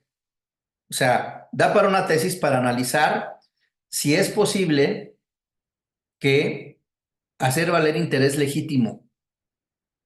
Interés legítimo en materia de actos jurisdiccionales. Esto da para una tesis, ¿eh? Para los que estén haciendo tesis, un tema muy interesante es si es posible hacer valer, obviamente, legislativamente ahorita no es posible, pero si esto podría ser inconstitucional,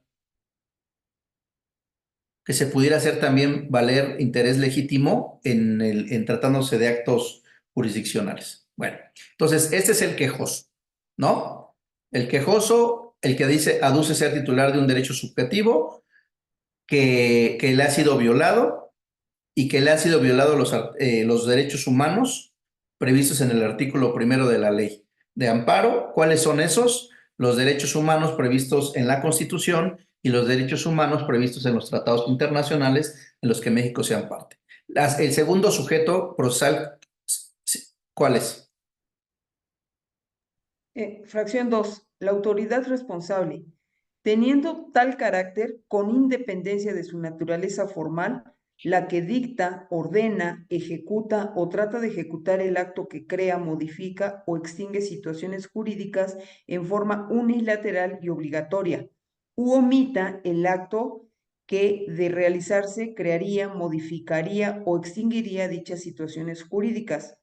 Para efectos de esta ley, los particulares tendrán la calidad de autoridad responsable cuando realicen actos equivalentes a los de autoridad que afecten derechos en los términos de esta fracción y cuyas funciones estén determinadas por una norma general. Hasta ahí.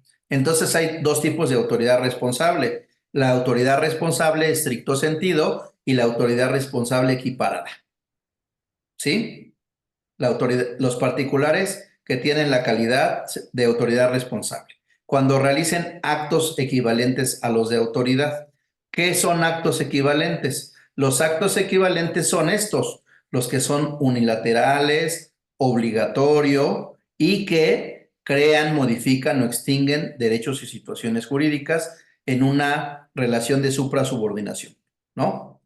Por eso la expulsión de un alumno sin darle derecho de audiencia de manera unilateral, de manera obligatoria, en donde extinguió una situación jurídica, es decir, su vínculo con la universidad o con una escuela, es un acto equivalente al de una autoridad. Entonces hay autoridad responsable, estricto sentido, y particular equiparado, autoridad responsable. ¿Sale? Luego, ¿quiénes más son parte? Fracción tercera. El tercero interesado pudiendo tener tal carácter. A.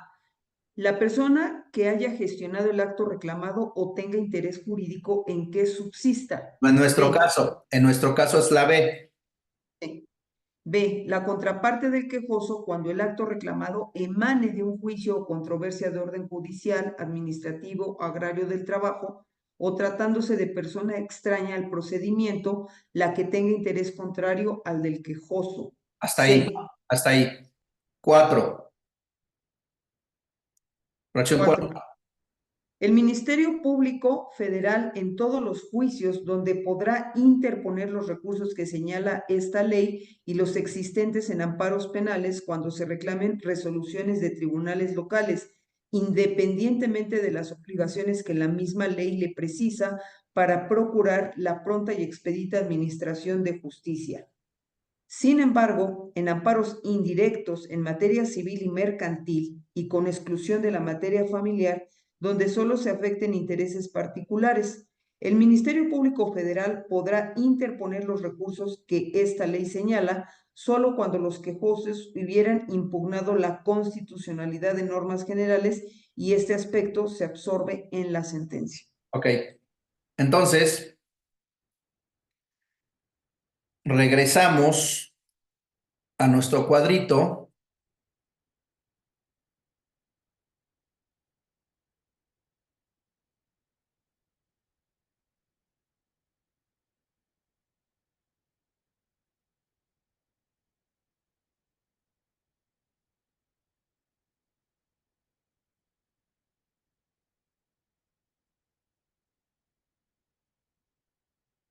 A ver. ¿Se ve el cuadrito? Sí. Entonces están los sujetos, el quejoso, el tercero interesado, que es el contrario dentro del juicio, el MP federal y la autoridad responsable. ¿Sale? Ahora, ¿cuál es el objeto que perseguimos en este juicio de amparo? ¿Se acuerdan que les dije que cuando hiciéramos una demanda, ya sea civil, mercantil, familiar, tenemos que pensar en la demanda, en la sentencia y en la ejecución? Entonces, ¿qué es lo que vamos a perseguir en este juicio de amparo? ¿Dónde lo vamos a encontrar? Por lógica. ¿Qué perseguimos con el amparo? O sea, ¿para qué vamos a presentar el amparo? La demanda de amparo. ¿Qué vamos a perseguir? Que lo que determinó la sala, en el sentido de que confirmó lo que resolvió el juez de primera instancia, se revoque. Eso es lo que Se perseguimos, anule, ¿no? se declara Anule. inconstitucional. Ujú. Pero entonces, ¿eso dónde lo encontramos? Que se inaplique la norma que aplicó la sala, ¿Mandé? que no se aplique la norma que utilizó la sala. Ujú. Estamos buscando los efectos.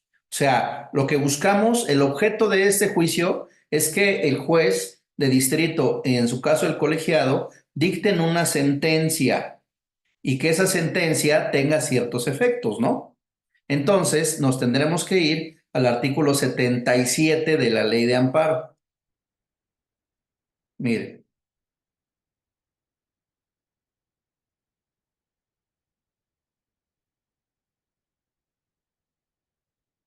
Tenemos que ser técnicos. Los efectos de la concesión del amparo serán, a ver, ¿quién lo lee?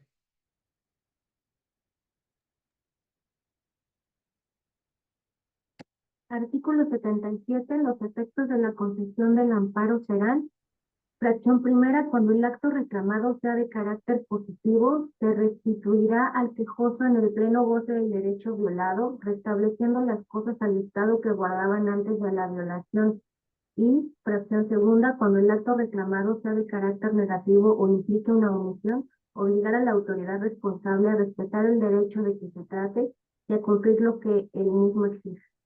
En el último, considerando de la sentencia que concede el amparo, el juzgador deberá determinar con precisión los efectos del mismo, especificando las medidas que las autoridades o particulares deban adoptar para asegurar su estricto cumplimiento y la restitución del quejoso en el goce del derecho. Los asuntos del orden penal, en que se reclame una orden de aprehensión o autos que establezcan providencias precautorias e impongan medidas cautelares restrictivas de la libertad con motivo de delitos que la ley no considere como graves.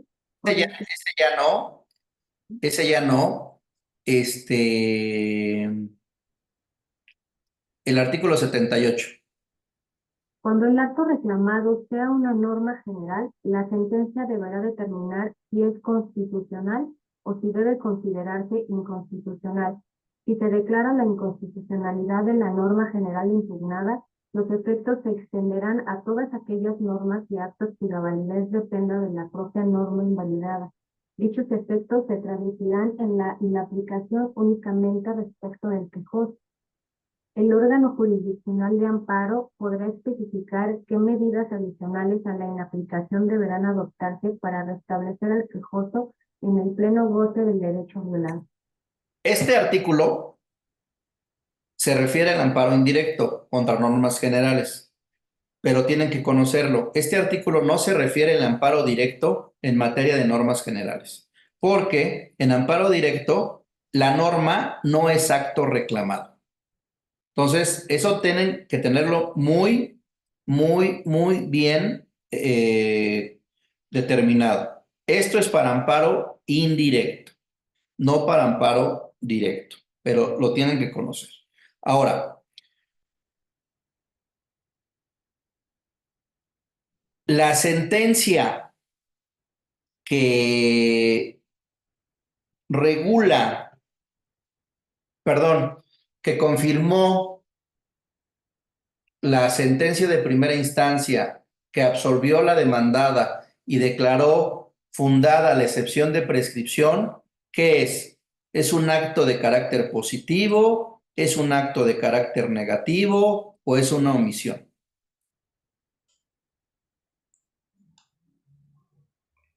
¿Una omisión? Positivo. Omisión. No, omisión no es porque sí dictó la sentencia, ¿no? Omisión es positivo. nada. Es un acto positivo porque precisamente él emitió una sentencia confirmando lo de primera instancia. Bueno, hay un libro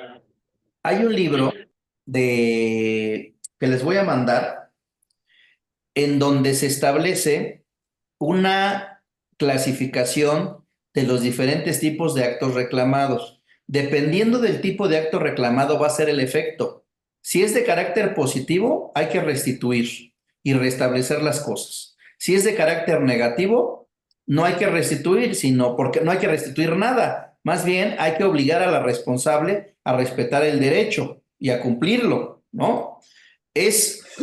Van a ver que hay actos positivos con efectos negativos, ¿sí? Entonces, aquí es un acto positivo porque es una sentencia, pero con efectos negativos porque le está negando un derecho al quejoso, ¿no? Les voy a mandar lo voy a sacar yo creo que lo escaneo Es un libro de introducción al juicio de amparo de Góngora Pimentel, en donde hace una clasificación de los diferentes tipos de actos reclamados, ¿no? Y entonces, este es un acto de carácter positivo con efectos negativos, ¿no?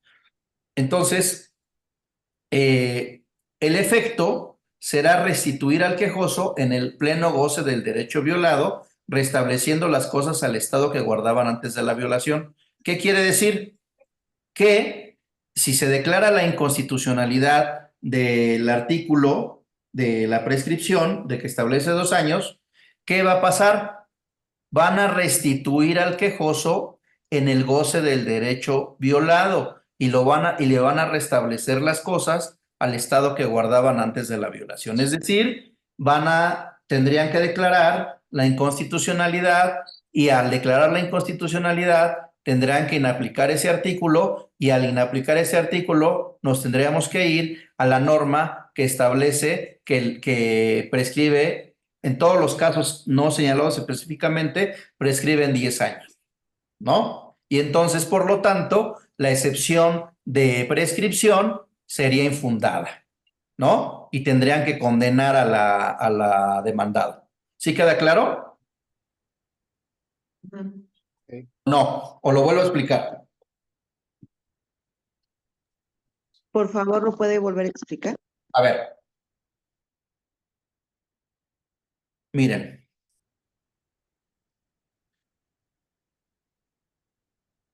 Vámonos a nuestro cuadrito.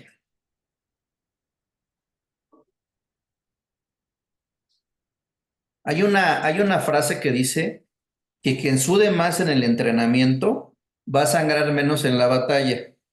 Entonces pregunten.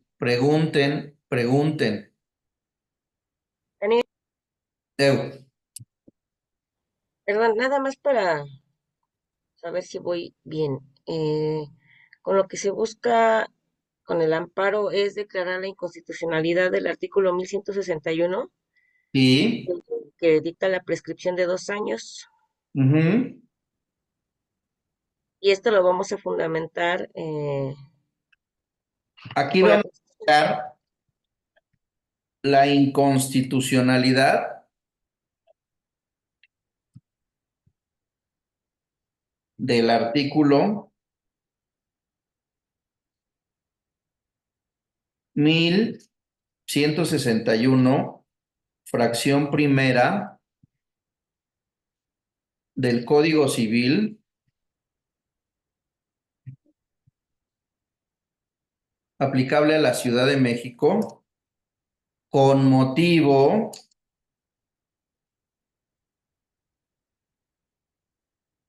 de su primer acto de aplicación.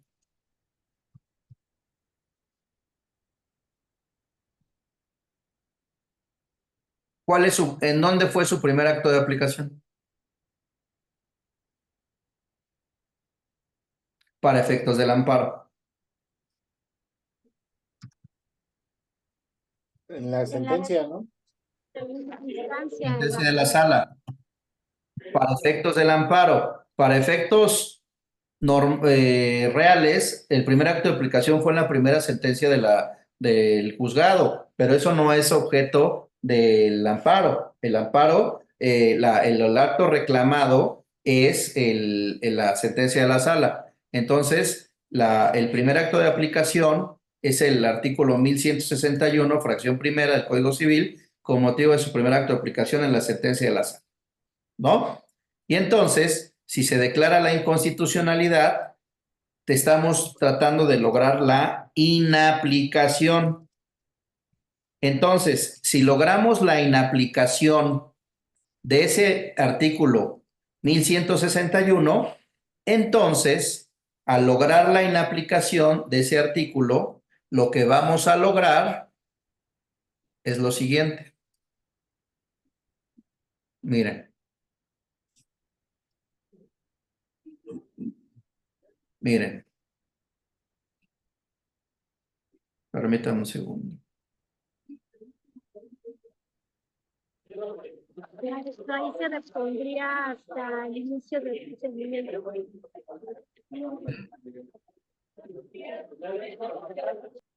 ¿Qué onda? Miren, miren. Si se logramos la inaplicación del artículo 1161, lo que va a pasar es que va a aplicar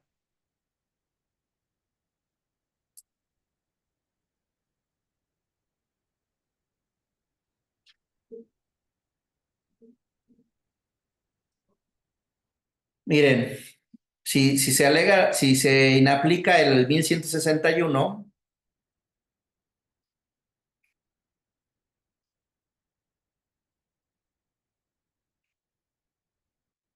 va a aplicar este artículo, el 1159. ¿Qué establece el 1159?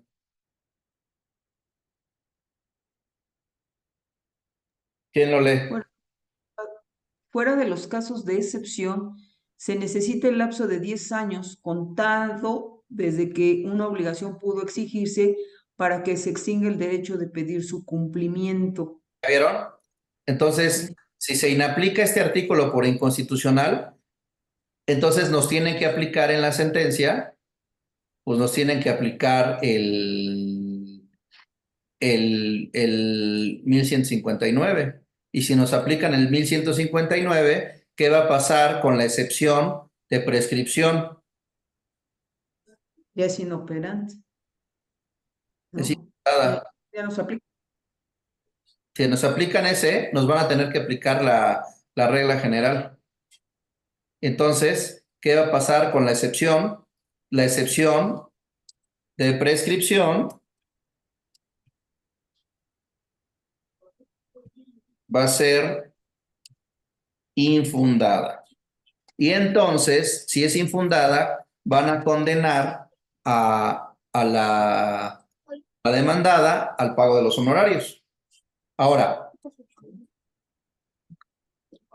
¿cómo vamos a hacer esto? Esto lo vamos a lograr con base en el artículo 77 de la Ley de Amparo. Pero hay otro artículo, ya les dije el artículo que regula la inconstitucionalidad tratándose del amparo indirecto, pero también hay un artículo que regula la inconstitucionalidad en amparo directo. Miren,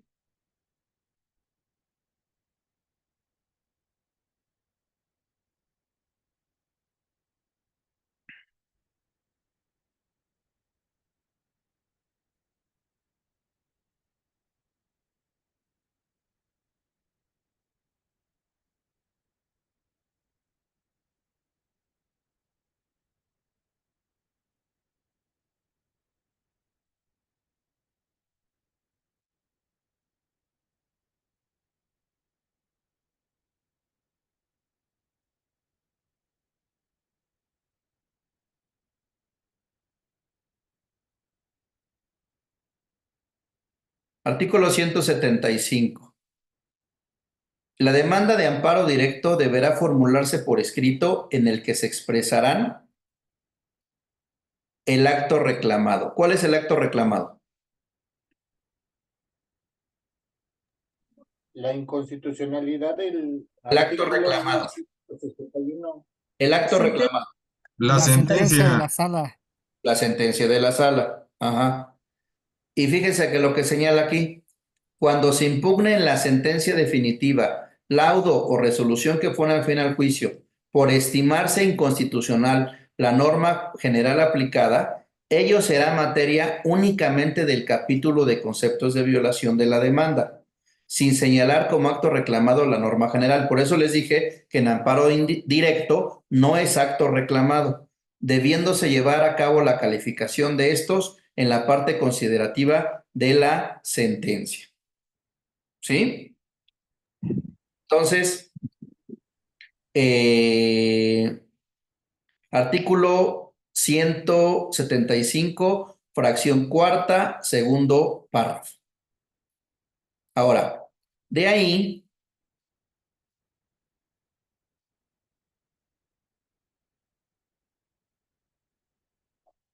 fíjense,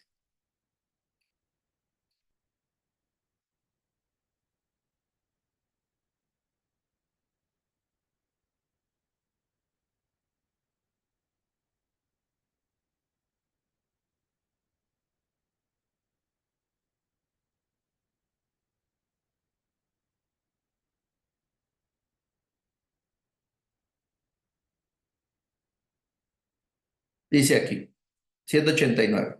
El órgano jurisdiccional de amparo procederá al estudio de los conceptos de violación, atendiendo a su prelación lógica y privilegiando, en todo caso, el estudio de aquellos que de resultados fundados redunden en el mayor beneficio del quejoso. ¿Cuál sería el de mayor beneficio?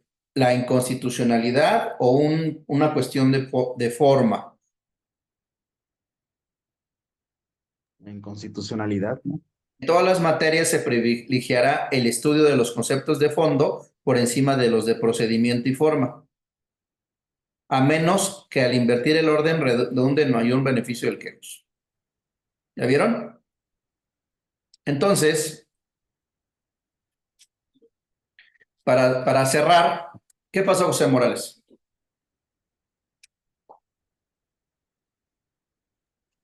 Sí, profe, perdón por hace como que te estoy persiguiendo todavía el concepto de la inconstitucionalidad. Sí. O sea, estoy pensando en eso de dónde saco la inconstitucionalidad. Entonces me quedé pensando en eso. Ok. Eso lo vamos a ver en la siguiente clase cuando analicemos los conceptos de violación, ¿no? Ok, perfecto. Sí, cuando analicemos los conceptos de violación, vamos a ver que hay conceptos de violación constitucionales, hay conceptos de violación convencionales, hay conceptos de violación sustanciales, hay conceptos de violación procedimentales, hay conceptos de violación formales, ¿sí? Entonces, en amparo directo tenemos que distinguir y tenemos que presentar, formular nuestros conceptos de violación constitucionales, convencionales, sustanciales, procedimentales y formales. Y para alegar la inconstitucionalidad o la inconvencionalidad, hay unas metodologías que se llaman metodologías de adjudicación constitucional.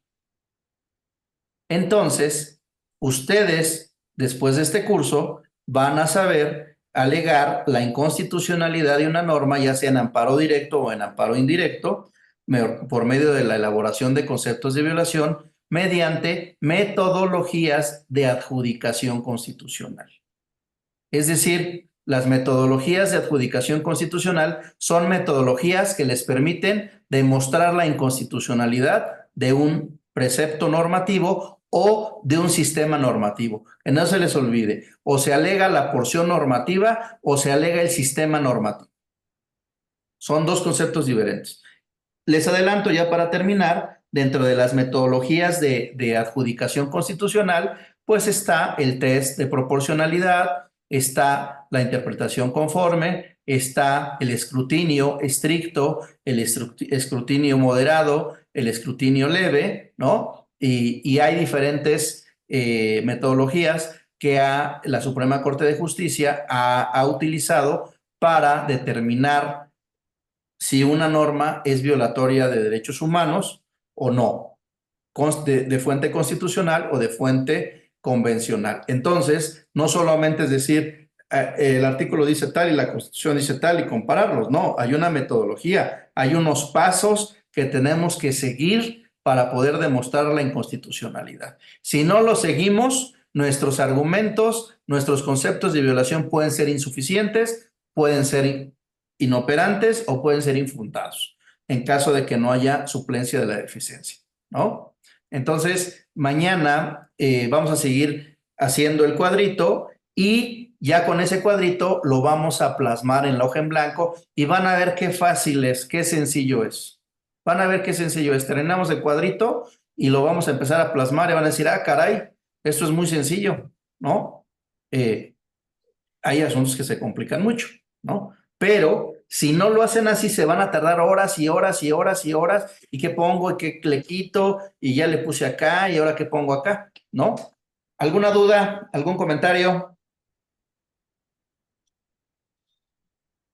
¿Alguna queja? No, por el contrario, muchas gracias. Bueno, mañana nos vemos